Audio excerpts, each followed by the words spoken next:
শিবের আরেক নাম হচ্ছে কে? শম্ভু। বলি না, শিব শম্ভু। শম্ভু মানে যে স্বয়ং ভূমিষ্ঠ হয়, স্বয়ংভূ। শম্ভু শব্দটা কোথা থেকে এসছে? স্বয়ংভূ। যে স্বয়ং ভূমিষ্ঠ হয় সে হচ্ছে শম্ভু। মুসলিমরা কি বলে? খুদা। কি বলে? খুদা। খুদা মানে যে খুদ নিজে আসে, তাকে কেউ আনে না। যেমন এই যে আমাদের জন্ম হয়েছে কোথায়? মাতৃগর্ভে। আমাদেরকেও এই দুনিয়াতে নিয়ে এসেছে, জন্ম দিয়েছে আমাদেরকে। কিন্তু পরমাত্মার তার মাতৃগর্ভে তো জন্ম হয় না, তাই তো? মাতৃগর্ভে জন্ম হয়ে গেলে তো তারও আমার মাতা পিতা হয়ে গেল। তাহলে সে কি নেয়? তার জন্ম হচ্ছে দিব্য আর অলৌকিক জন্ম। তার জন্মটা হচ্ছে দিব্য আর অলৌকিক। অলৌকিক মানে আমাদের সবার জন্ম হয়েছে মাতৃগর্ভে, আমাদের লৌকিক রূপে জন্ম হয়েছে, কিন্তু পরমাত্মার জন্ম হয় অলৌকিকভাবে। অর্থাৎ এই যে আমার তোমার যেইভাবে জন্ম হয়েছে সেইভাবে তার জন্ম হয় না। এই জন্য তার জন্মকে বলা হয় দিব্য আর অলৌকিক জন্ম। সে স্বয়ং ভূমিষ্ঠ হয়, সে নিজে আসে। বোঝা গেল কি বললাম? সে পরমধাম থেকে সরাসরি আসে, তার মাতৃগর্ভে জন্ম হয় না। তাহলে সে কি করে আসবে? সে যেই শরীরটাকে আধার নেয়, বোঝা গেল? তা গেল প্রধানমন্ত্রী যদি আসে, তার তো এখানে বাড়িঘর নেই, তাহলে তাকে নিশ্চয়ই কোনো একটা হোটেলে থাকতে হবে। তাহলে যেই হোটেলে থাকলো, পরের দিন থেকে সেই হোটেলের কি হবে? নাম হবে না হবে না? হবে। এই কয়েক বছর আগে ডলি চাওয়ালা আছে, জানো? নাম শুনেছো? ডলি চাওয়ালা, জানো? ডলি চায়ওয়ালা, চুলগুলো এরকম বড় বড়, ওই চা বানায় যে জিভ দিয়ে ই করে, দুধ দিয়ে করে, ইউটিউবে। তাই ওর দোকানে এসে বিল গেটস, পৃথিবীর এক টাইমে ধনী ব্যক্তি, সে এসে চা খেয়েছিল ওর দোকানে। আগে মোটামুটিও ফেমাস ছিল। বিল গেটস যেদিন ওর দোকানে চা খেয়েছে সেদিনও সারা বিশ্বব্যাপী বিখ্যাত হয়ে গেছে। বুঝে গেল কি বললাম? তাহলে এই দুনিয়ার কোনো একজন ব্যক্তি কারো দোকানে এসে চা খেয়েছে, তাতেই সে দুনিয়া বিখ্যাত হয়ে গেছে। তাহলে যার শরীরে ঈশ্বর আসবে, সে কতটা শ্রেষ্ঠ? তার থেকে ভাগ্যবান কি আর কেউ আছে? আছে কেউ? তার থেকে ভাগ্যবান তার কেউ নেই। এর জন্য যার শরীরে পরমাত্মা আসে, যার শরীরটাকে লোন নেয়, লোন মানে আমরা যেমন যাই না কোথাও, হোটেলে গেলাম, হোটেলটা তার আমার না, আমি কদিন থাকলাম আবার চলে আসলাম। আমার কাজ, কেউ যদি চাকরি দিতে যায়, দুর্গাপুরে কেউ চাকরি পড়েছে, দেখা গেল পরীক্ষা, তো দুর্গাপুরে যখন যাবে, একটা কি বাড়ি বানিয়ে তারপরে থাকবে নাকি সে? তার তো টেম্পোরারি কাজ, সে যাবে, তার কাজটা করবে, চলে আসবে। তা পরমাত্মারও টেম্পোরারি কাজ। আর সে তো জন্ম এই শরীরে আসলে পরে তো তাকেও সেই শতরজতমের মধ্যে দিয়ে যেতে হবে, তাই না? তাকেও আমাদের মতো দুঃখী হতে হবে। সে তো দুঃখ কষ্ট কিছু অনুভব করে না, না সুখ না দুঃখ। তার কাজ হচ্ছে আমাদের তমগুণী আত্মাদেরকে শতপ্রদান করা, তার একটাই কাজ। এর জন্য যার মাধ্যমে এসে পরমাত্মা এই কাজ করে, তাকে বলা হয় ভাগ্যশালী রথ। বোঝা গেল কি বললাম? সেই হচ্ছে ব্রহ্মা, সেই হচ্ছে ভগীরথ, সেই হচ্ছে অর্জুন। বোঝা গেল কি বললাম? কিন্তু আমরা কি করেছি, এগুলোকে আলাদা আলাদা আলাদা আলাদা ক্যারেক্টার বানিয়ে, এরা সব একই। এইবার পরমাত্মা ওই ব্রহ্মার মুখ দিয়ে যেই কথাগুলো উচ্চারণ করে, সেগুলো কি? সেগুলোই হচ্ছে জ্ঞানরূপী গীতা বা জ্ঞানরূপী গঙ্গা। বুঝা গেল? সেটা হচ্ছে প্রকৃত গীতা, সেটা হচ্ছে প্রকৃত গীতা। বাস্তবিক পক্ষে ভগবান যুদ্ধক্ষেত্রে কৃষ্ণকে, মানে অর্জুনকে গীতা জ্ঞান দেয়নি। যুদ্ধক্ষেত্র মানে ওই রকম ব্যাটলফিল্ড নয় যে যেখানে মানুষ কি করছে, তীর ধনুক নিয়ে যুদ্ধ করছে। যেদিন আমরা মহাভারত নিয়ে আলোচনা করবো, সেদিন আমরা ডিটেলসে আলোচনা করবো এই বিষয়ে। প্রকৃতপক্ষে এই দুনিয়াতে প্রত্যেকের ভেতরেই এখন যুদ্ধ চলছে। যুদ্ধ চলে, যুদ্ধ চলে। আমাদের প্রত্যেকের মনের ভেতরেই এখন যুদ্ধ চলছে। এই জন্য বলা হয় ধর্মক্ষেত্রে কুরুক্ষেত্রতে জন্ম হয়েছিল, যুদ্ধ হয়েছিল। যুদ্ধ হয়েছিল কোথায়? ধর্মক্ষেত্র, কুরুক্ষেত্র। ধর্মক্ষেত্র, কুরুক্ষেত্র। কুরুক্ষেত্র মানে কি? কুরু মানে কি? কুরু শব্দ এসেছে কর্তা থেকে। কুরু শব্দ এসেছে কোথা থেকে? কর্তা থেকে। তাহলে আমাদের কর্ম কোথা থেকে হয়? কর্ম কোথা থেকে হয়? আমরা যে কর্মটা করি, কর্মটার জন্ম কোথায়? কোথায় বলো? কর্মের জন্ম কোথায়? কর্মের জন্ম হচ্ছে আমাদের বিচারে। এই যে আমি এখানে আসবো কি আসবো না, সবার প্রথমে কোথায় এসছে? আমার পায়ে, আমার বিচারে। আমার মধ্যে বিচার চললো। যেমন তোমাকে আজকে বলেছে পকাইদা যে যাবে নাকি ওই জায়গায়, এরকম তোমার কি করলে? তুমি সেটা নিয়ে বিচার করলে যে ওখানে যাব কি যাব না, কি নিয়ে আলোচনা হবে, একটু হয়তো বলেওছে এই নিয়ে আলোচনা হয়। তার মানে কি তোমার মনোজগতে প্রথমে একটা কি হয়েছে? যুদ্ধ চলেছে। যাব কি যাব, দুটো। একবারেই তুমি হয়নি যে যাবই আমি, প্রথমেই না। প্রথমে কিছু সময় হলেও সেটা নিয়ে বিচার চলেছে। আমি টাইম বের করতে পারবো কি পারবো না, আমার যে কাজটা রয়েছে সেটা ইম্পর্টেন্ট না এটা ইম্পর্টেন্ট। কাজ তো ছিলই বাড়িতে, আমরা কিছু না কিছু করতাম বাড়ি থাকলে। পরে করতাম কি করতাম? হয় মোবাইল দেখতাম, নাহলে কোথাও ঘুরতে যেতাম, নাহলে হাঁটতে যেতাম, নাহলে সাইকেল চালিয়ে কোথাও করতাম। তো তাহলে কর্ম করতাম। তাহলে দুটো কর্ম আমার সামনে আসলো, এখানে আসার আর বাড়িতে থেকে ওইটা করার। তাহলে এইবার কোনটা আমি করব কোনটা আমি করব না, এইটা নিয়ে আমাদের যুদ্ধ চলছে, বিচার চলছে। বোঝা গেল?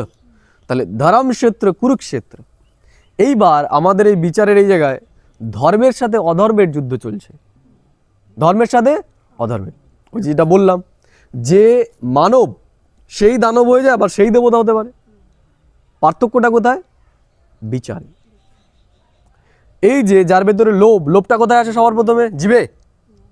জিভে মনে আসে লোভ, মনে আসে লোভ। বোঝা গেল? তাহলে লোভ যখন আসে কি হয়? আমাদের বিবেক নষ্ট হয়ে যায়। তাহলে আমি কি হয়ে গেলাম? আমি পরাজিত হয়ে গেলাম। তাহলে ধর্মক্ষেত্র কুরুক্ষেত্রে আমি কি হয়ে গেলাম? পরাজিত হয়ে গেলাম। এই জন্য দেখবো কৌরবদের যে পক্ষ, এক একজনের নাম কি? দুর্যোধন, দুঃশাসন, দুষ্বাক্য, দুষ্কর্ণ, এগুলোই তো নাম। তাহলে কোনো মা বাবা তার সন্তানের এরকম নাম দেয়? তোমরা দেবে কেউ? দুর্যোধন। দুর্যোধন মানে কি? দূর। দূর শব্দটা আমরা কোথায় ব্যবহার করি?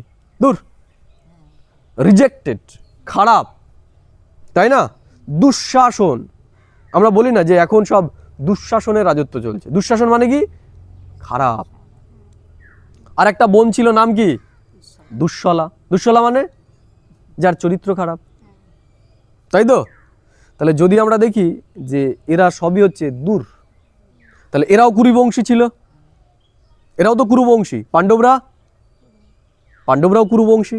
তাহলে দুটোই কর্ম। কুরু মানে কর্তা, যে করে। আমরা সবাই কর্তা, যে ভালো করছে সেও করছে, যে খারাপ করছে সেও করছে। তাহলে দুজনেই কুরুবংশী, কিন্তু পার্থক্য কোথায়?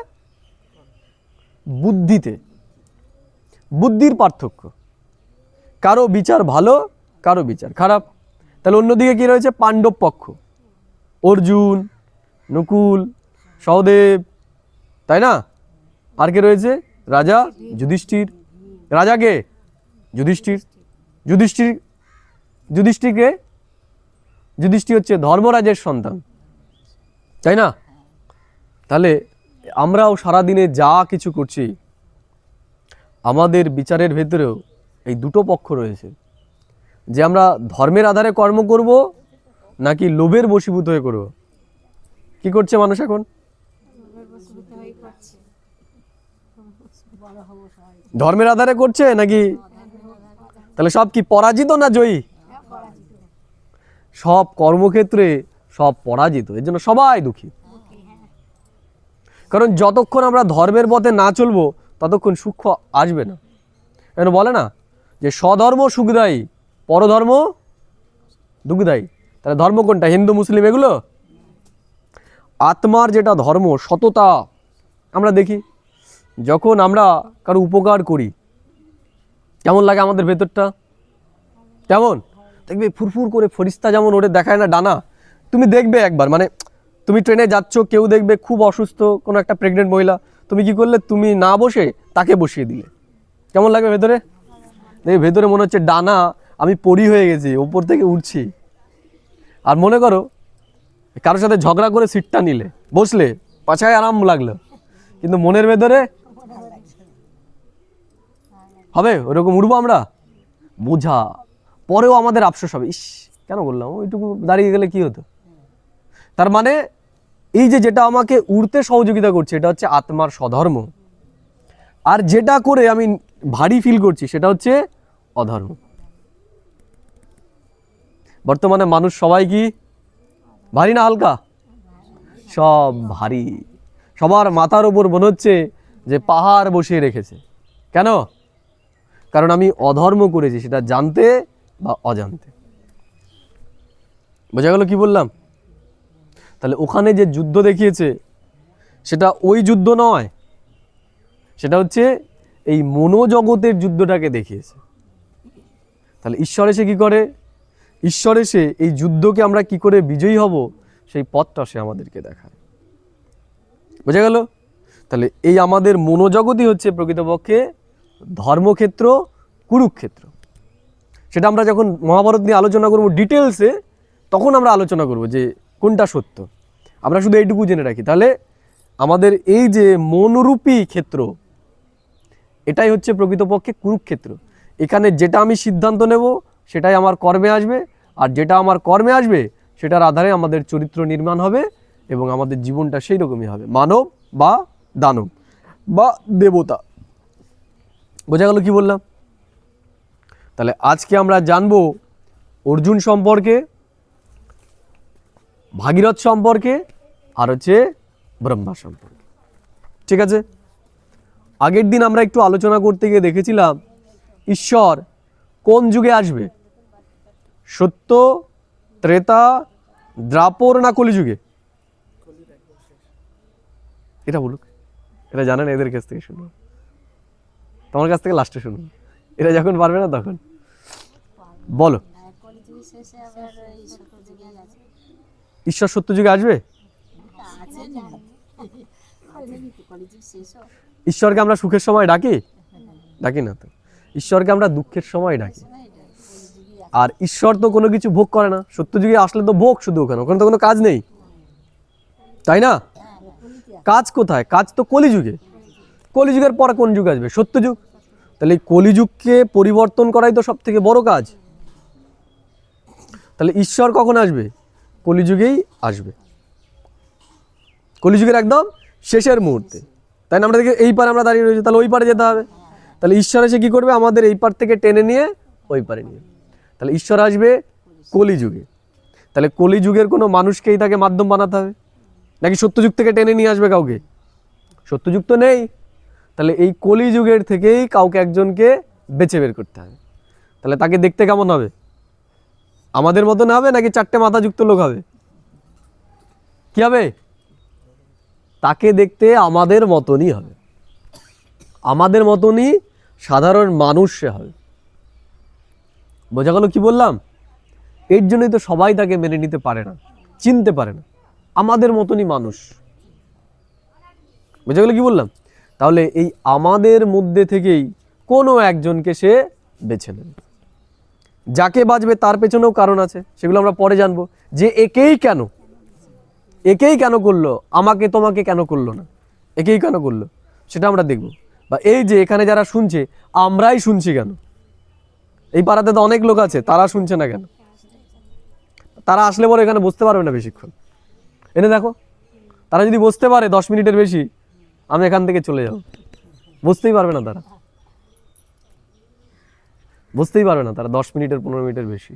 তাদের ভেতরে জ্বালা জ্বালা অনুভব করবে তারা। তাহলে আমরাই এখানে বসেছি কেন, আর একেই সে মাধ্যম বানানো গেল, সেটা আমরা পরে জানবো, যখন বিস্তারিত জানবো। কিন্তু এখন আমরা জানবো যাকে সে মাধ্যম বানায়। ঠিক আছে? তাহলে ঈশ্বর কারো মধ্যে আসবে এটা আমরা জানলাম, মানে তার শরীরটাকে সে লোন নেবে। যার শরীরকে লোন নেবে তাকে আমরা বলছি ভাগ্যশালী রথ, ভগীরথ, ব্রহ্মা, আর হচ্ছে অর্জুন। বোঝা গেল কি বললাম? এইবার যাকে সে মাধ্যম বানাবে তার একটা বয়স হবে নিশ্চয়ই, তার তো একটা বয়স হতে হবে। তাহলে সেই ব্যক্তির বয়স কত হতে পারে মোটামুটি আইডিয়া? যাকে ঈশ্বর তার কাজের জন্য মাধ্যম বানাবে তার বয়স কত হবে? মাঝামাঝি কত বলো? বলো বলো, যা ইচ্ছা, না পারার সম্ভাবনাই বেশি। জানো না তো? আমি জানি, আমি তাই বলতে পারবো। তোমরা জানো না তো? আইডিয়া করো। 35-40। কাকু বলো, আইডিয়া নেই তোমাদের? ঠিক আছে, আমরা যদি কাউকে প্রধানমন্ত্রী বানাই, কাকে বানাবো প্রধানমন্ত্রী? 25 বছরের কাউকে? তাহলে কত বয়সী? আমাদের যত প্রধানমন্ত্রী আছে এখন অবধি তাদের বয়স কত? কত বয়স? রাষ্ট্রপতি বানাবে কত বছর বয়সী? দেখেছো 25-26 বছর কাউকে বানিয়েছে রাষ্ট্রপতি। বানাই আমরা? রাষ্ট্রপতির বয়স কত? 60 ঊর্ধ্ব। 60 ঊর্ধ্ব না? প্রধানমন্ত্রীর বয়স কত? 60-এর ওপরে, তাই না? 78 বয়স ওনার এখন।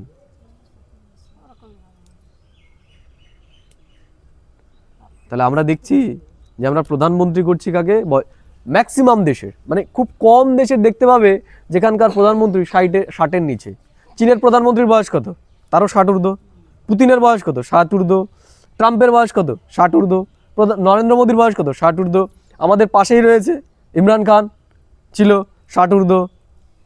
আমরা দেখতে পাবো সমস্ত রাষ্ট্রনেতা 60 ঊর্ধ্ব। আমাদের যে চিফ যারা রয়েছে বড় বড় পদে, তাদের কি সব 60-এর কাছাকাছি, নাহলে 60 ঊর্ধ্ব। কেন? কারণ এরা হচ্ছে এক্সপিরিয়েন্সড, এরা জীবনের সমস্ত কিছু দেখে এসেছে। এরা যে সিদ্ধান্তটা নেবে সেটা সবার জন্যই হবে।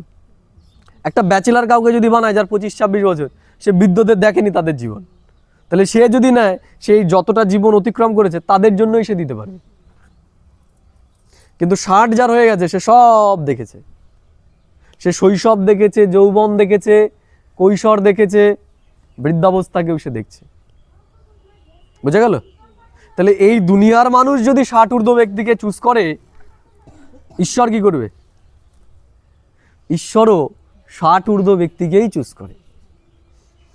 বোঝা গেল? অর্থাৎ ঈশ্বর যার ভেতরে আসবে তার বয়স মিনিমাম 60 বছর হতে হবে। এর জন্য ব্রহ্মার আমরা রূপ কিরকম দেখি? কাঁচা দাড়ি না পাকা দাড়ি? পাকা দাড়ি। বলে না যে আমার দাড়ি বাতাসে পাকেনি, বলে না? বলে না যে দাড়িগুলো বাতাসে পাকেনি, অনুভবে পেকেছে, বয়সে পেকেছে। তাহলে দাড়ি কিসের প্রতীক? অভিজ্ঞতার প্রতীক। তাহলে ব্রহ্মাকে কি দেখানো হয়? বড় বড় দাড়ি, তা আবার সাদা দাড়ি, বড় বড় চুল, তা আবার সাদা চুল। তাহলে পরমাত্মা যাকে মাধ্যম বানায় সে হচ্ছে কি? সে হচ্ছে বয়োজ্যেষ্ঠ, পরিপক্ক, যার বয়স 60 বছর হয়ে গেছে। বোঝা গেল কি বললাম? আর কি দেখানো হয়? তাকে পুরুষে দেখানো হয়। পুরুষ কেন? মেয়েদের একটা লিমিটেশন থাকে। তোমরা যেখানে ইচ্ছা সেখানে যেতে পারবে? পারবে না। তোমাদের কারো দরকার হবে। কিন্তু পুরুষরা আমরা যেখানে খুশি, যেখানে খুশি, যখন খুশি তখন আমরা যেতে পারি। তাহলে ঈশ্বরের কাজ কি? তাড়াতাড়ি দরকার। আর ছেলেদেরকে যতটা মানুষ গুরুত্ব দেয়, মেয়েদের কিন্তু অতটা দেয় না। দেয় না? দেয় না? দেয় না? এই যে ভারতবর্ষ, মনে করো ভারতবর্ষে যতগুলো রাজ্য আছে, শুধুমাত্র পশ্চিমবঙ্গেরই মুখ্যমন্ত্রী যে সে মহিলা। আর কোনো রাজ্যে আছে? আর কোনো রাজ্যে নেই। কিন্তু আছে? আছে? ইন্দিরা গান্ধী ছিল। Rare, rare. যদি দেখা যায় একটা পাড়া, সেই পাড়াতে 99 জনই পড়াশোনা করেন, একজন পড়াশোনা করে, তাহলে যদি বলা হয় যে এই পাড়াটা শিক্ষিত না অশিক্ষিত, কি বলবে? শিক্ষিত পাড়া, অশিক্ষিত পাড়া। তাহলে 99-এর মধ্যে যদি একজন থাকে, আমরা কি বলবো? আমরা তাকে আর গুনতির মধ্যে ধরবো না। শুধুমাত্র এটা ভারতের জন্য নয়, আমরা যদি বিদেশেও দেখি সেখানেও দেখবো, মানে প্রধান যারা রয়েছে, আমেরিকার রাষ্ট্রপতি ছেলে, চীনের ছেলে, বাংলাদেশের ছেলে, পাকিস্তানের ছেলে, শ্রীলঙ্কার ছেলে, ভারতের ছেলে। তার মানে কি? তার মানে ঈশ্বর কি, যেটা সবাই যাকে মান্যতা দেবে তাকেই তো চুজ করবে। তাহলে আমরা যেহেতু ছেলেকে চুজ করছি, তাহলে পরমাত্মাও কি করবে? কোনো ছেলেকেই চুজ করবে। এর জন্য ব্রহ্মা নারী নয়, ব্রহ্মাও কি পুরুষই। তাহলে যেই লিঙ্গটাকে সে চুজ করবে সে হচ্ছে পুরুষ, আর সে হচ্ছে অবশ্যই 60 ঊর্ধ্ব বয়স। তাহলে পরমাত্মা যাকে চুজ করবে তার নিশ্চয় একটা দেশও থাকবে, ন্যাশনালিটিও থাকবে। দেশও তো থাকবে না, দেশ থাকবে না, দেশ ছাড়া সে, তার দেশও থাকবে। তাহলে কোন দেশের ব্যক্তিকে সে চুজ করবে? কোন একটা দেশের মানুষকে তো তাকে করতে হবে। কোন দেশের করবে? কোন দেশ? কে হতে পারে? আমেরিকা, চীন, জাপান? ঈশ্বর সবার না কোনো একজনের? সবার। ঠিক আছে, আমেরিকাতে কাদের সংখ্যা বেশি? খ্রিস্টানদের সংখ্যাই বেশি না? আমরা যদি চীনে চলে যাই সব নাস্তিক, তাই না? আর ওখানে বিবিধতা কম। এলফিনস্টোন একটা কথা বলেছে যে বিচিত্র দেশ এই ভারতবর্ষ, বিচিত্র দেশ এই ভারতবর্ষ, অনেকতার মধ্যে একতা। এলফিনস্টোন একটা কথা ইউজ করেছে যে ভারতবর্ষের মধ্যে কি রয়েছে? অনেকতার মধ্যে একতার দেশ হচ্ছে ভারতবর্ষ। পৃথিবীর ক্ষুদ্র সংস্করণ হচ্ছে ভারতবর্ষ। নানা জাতি, নানা মত, নানা পরিধান, বিবিধের মাঝে দেখো মিলন মহান। কোথায়? ভারতবর্ষে। বুঝে গেল? ভারতবর্ষ এমন একটা দেশ, পৃথিবীর একটা স্যাম্পল বলতে পারি। মানে ভারতের লোকেরা যদি জেনে যায় তাহলে সারা দুনিয়ার লোক জেনে যাবে। তুমি এমন কোনো পৃথিবীতে দেশ দেখবে না যেখানে ভারতীয় নেই। আছে? উগান্ডায় চলে যাও, সেখানেও দেখবে ভারতীয় রয়েছে। আমেরিকায় চলে যাও, সেখানেও ভারতীয় রয়েছে। চীনে চলে যাও, সেখানে ভারতীয় রয়েছে। পৃথিবীর এমন কোনো দেশ নেই যেখানে ভারতীয়রা নেই। দেখবে যে অন্যান্য দেশের খেলা যখন ভারতে হবে না, দেখবে সব ভারতীয় সাপোর্টার। কিন্তু অন্য দেশে যদি ভারতের খেলা পড়ে, কি হয়? সেখানেও দেখবে সব ভারতীয়। মানে বাংলাদেশি, পাকিস্তানি দেখবে না বেশি, সব ভারতীয়। দেখবে কোনো জায়গায় যদি ক্রিকেট খেলা হয় বা ফুটবল খেলা হয় ভারতের, বিশেষ করে ক্রিকেট যদি হয়, সব ভারতীয়। তার মানে ভারত এমন একটা দেশ যার ভেতরে বিবিধতা রয়েছে। পৃথিবীর একটা ক্ষুদ্র সংস্করণ আমরা বলতে পারি ভারতকে, যার ভেতরে সব রয়েছে। মরুভূমি, পাহাড়, পর্বত সব আছে। এবং এত ভাষা, এত জাতি, এত বর্ণ কোথাও নেই, কোথাও নেই। দেখো পৃথিবীর এমন একটা দেশ দেখাও আমাকে, এত বিচিত্রতা, এত বিবিধতা। আর ভারত এমন একটা দেশ যে আধ্যাত্মিকতার জন্য পৃথিবী বিখ্যাত। ভারত এমন একটা দেশ যেই দেশে প্রধান যে চারটে ধর্ম, হিন্দু, মুসলিম, বৌদ্ধ এবং খ্রিস্টান, এই চারটে ধর্মের লোকই রাজত্ব করেছে না? ইংলিশ, যারা ইংরেজ, খ্রিস্টান, তারাও রাজত্ব করেছে ইংলিশ পিরিয়ডে। মুসলিমরা রাজত্ব করেছে, হিন্দুরাও রাজত্ব করেছে, আবার বৌদ্ধরাও রাজত্ব করেছে। এমন একটা দেশ দেখাও তো যেখানে এই চার ধর্মের লোকেরাই রাজত্ব করেছে। ওই রাজত্ব মানে 2-1 বছরের জন্য নয়, একটা নির্দিষ্ট পিরিয়ড অবধি।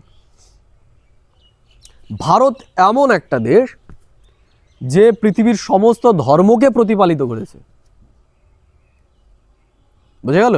জিসাস ক্রাইস্ট এই ভারতে এসেছিল, মোহাম্মদ এই ভারতের মহিমা করেছে। এই জন্য তারা একটা কথা বলে না যে ভারতকে আমাদের অধিকার করতে হবে, বলে না? ভারতকে আমাদের অধিকার করতে হবে।